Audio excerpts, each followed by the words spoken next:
직원들 월급 줄 돈도 없는데 대출은 또 탈락이네. 카드 대금 연체로 신용 점수가 추락했는데 매출은 더 줄어들었어. 이런 고민들 혹시 요즘 들어 하고 계시지 않나요? 막상 닥쳐서 헤매다 보면 답이 안 보이는 신용 위기. 어디에도 기댈 곳 없는 현실의 무게. 오늘은 그 무거운 짐을 조금이라도 덜어드릴 수 있는 소상공인 신용관리법에 대해 이야기해 보겠습니다. 특히 영상 후반부에서는 저신용 소상공인 분들도 신청 가능한 정책 자금을 소개해 드릴 텐데요. 모르고 넘어가시면 정말 아까운 정보를 놓치게 될 수도 있으니 끝까지 함께 해주세요. 여러분, 요즘 신용점수 한번 확인해 보셨나요? 경기가 이렇게 어려워지면서 많은 소상공인분들의 신용점수가 급격히 떨어지고 있어요. 매출은 줄어드는데 임대료, 인건비 같은 고정비는 그대로죠. 그러다 보니 결국 대출을 더 받게 되고 저신용 소상공인분들이 정말 많아졌어요. 이건 여러분의 잘못이 아닙니다. 열심히 가게 운영을 했는데도 코로나, 경기 침체 같은 외부 요인 때문에 생긴 일이죠. 개인의 재정관리 문제가 아니라 전체 경제 상황이 만든 구조적인 문제라는 거예요. 정말 많은 분들이 자기 의지와 상관없이 신용 위기를 겪고 계세요. 실제 데이터를 보면 코로나 이후 소상공인 10명 중 4명이 신용 점수가 떨어졌다고 하는데요. 상상이 되십니까? 10명 중 4명이에요. 더 충격적인 건 일반 직장인보다 자영업자와 소상공인의 신용점수 하락폭이 2배나 더 크다는 겁니다. 최근 3년간 소상공인 대출 연체율도 25%나 늘었고요. 이 숫자들이 말해주듯이 경기 불황이 소상공인 여러분의 신용에 직격탄을 날리고 있는 거죠. 그렇다면 신용점수가 더 떨어지기 전에 우리가 할 수 있는 건 뭘까요? 몇 가지 꿀팁을 알려드리겠습니다. 첫째, 신용점수를 자주 확인해 보세요. 나이스나 KCB 앱으로 한 달에 한 번만 체크해도 문제가 커지기 전에 미리 알아차릴 수 있습니다. 둘째, 빚을 갚을 때는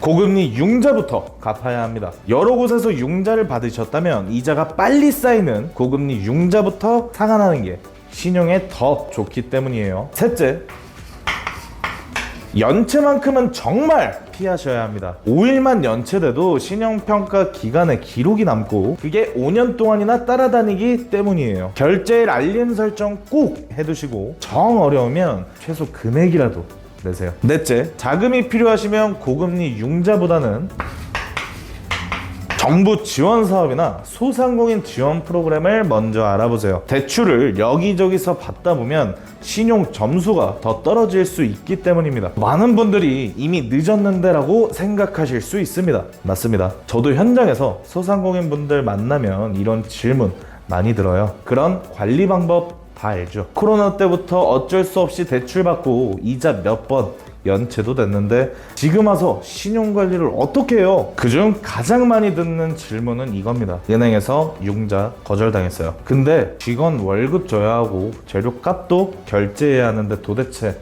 어디서 돈을 구해야 하나요? 이런 고민들 정말 당연한 겁니다. 경기가 이렇게 어려운데 누구라도 신용이 안 좋아질 수 있잖아요. 그럼 이미 신용 점수가 떨어진 지금 뭘 해야 할까요? 뒤늦게 발등에 붙은 불끄기 아닙니다. 정부에서 저신용 소상공인 분들을 위한 정책 자금을 마련해 뒀거든요. 지금부터 저신용 소상공인 정책 자금에 대해 짧게 알아보겠습니다. 첫 번째, 가장 주목할 정책은 신용 취약 소상공인 자금입니다. 신용 점수가 839점 이하인 분들도 신청할 수 있어요. 일반 은행에서 융자 거절 당하셨더라도 이 정책 자금으론 사업 운영에 필요한 돈을 빌릴 수 있습니다. 두 번째는 소상공인 새 출발 기금입니다. 이미 대출금 상환이 어려운 분들을 위한 제도로 원금을 깎아주거나 이자를 낮춰주고 갚는 기간도 늘려주는 정책 자금입니다. 그냥 새 돈을 빌려주는 게 아니라 기존 빚의 부담을 확 줄여주는 효과를 느낄 수 있습니다. 세 번째는 최근에 생긴 대환 프로그램인데요. 보통 저신용이어도 정책 자금은 금리가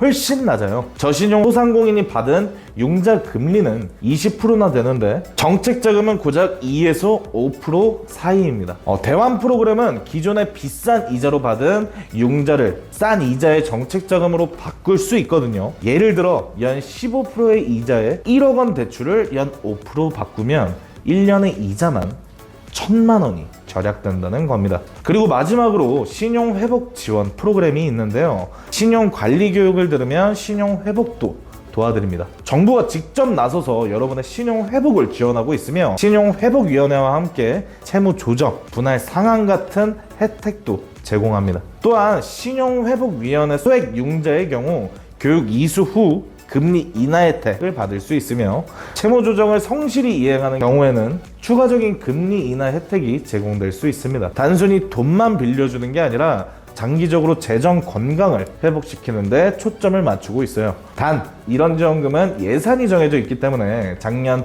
3분기에는 벌써 예산이 다 떨어져서 많은 분들이 아쉽게 기회를 놓치셨습니다. 관심 있으시면 서둘러 신청하세요. 경기가 어려워도 희망은 있습니다. 신용 점수가 낮아졌다고 포기하지 마세요. 소상공인 새출발 기금, 신용취약 소상공인 자금, 대환 프로그램 같은 다양한 정책 자금을 활용하면 다시 일어설 수 있습니다. 저희는 작은 채널이지만 소상공인 여러분을 위해 알짜배기 정책 자금과 지원금 정보를 끊임없이 찾아드리고 있습니다. 아시다시피 유튜브는 변덕스러워서 다음에는 여러분께 저희 채널을 추천하지 않을 수도 있습니다. 오늘 이 만남이 마지막일지도 모르니 앞으로도 꾸준히 유익한 정보를 알아가고 싶다면 지금 바로 구독과 알림 설정 부탁드립니다. 더 자세한 정보는 아래 고정 댓글의 링크를 클릭해주세요.